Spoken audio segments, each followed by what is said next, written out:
With solar energy, it's obviously a lot cleaner power. With solar, there's no sort of emissions. The fuel for the solar system is the sun. It's a whole lot cleaner way to get your power. But what a lot of people don't know is that it's also a lot cheaper way to get your power. The financial benefits of solar is, you're putting your money towards ownership in your house. When a customer gets solar installed on their home or, on the ground on their property, it's literally a power plant, on their own property producing power for at least the next 25 years. So you look at inflation, you look at the historic utility rate increases. With solar, customers are going to be able to avoid a lot of that, which obviously adds a huge amount of value back to their home. And it increases the value of their home because they have a power plant on it. So again, you're putting that money towards ownership, something that actually has an end date, something that customers can pay off, versus paying your utility bill, the remainder of our lives. If you look at the chart from Evergy, they'll have a couple years where they'll have no increases, and then they might be 13%, 0%, 7%, 8%.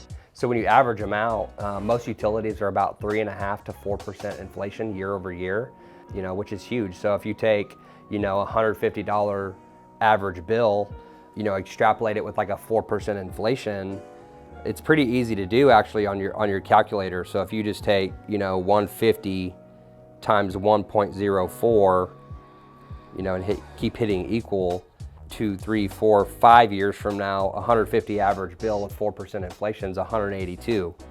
6, 7, 8, 9, 10 years from now, it's 222.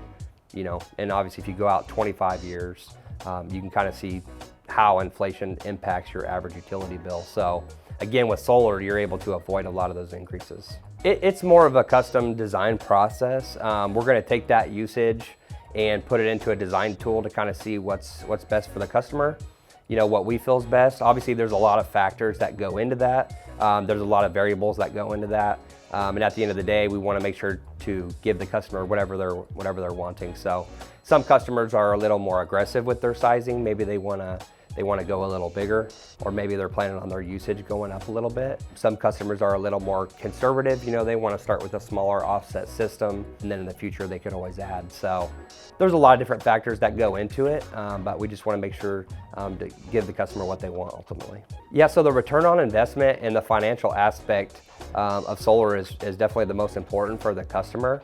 Obviously, clean energy is great, but most of our customers, they're not going to decide to get solar just for the renewable energy, clean energy aspect of it. It's got to make financial sense. So the return on investment is definitely something that's the most important factor in a customer deciding to go solar.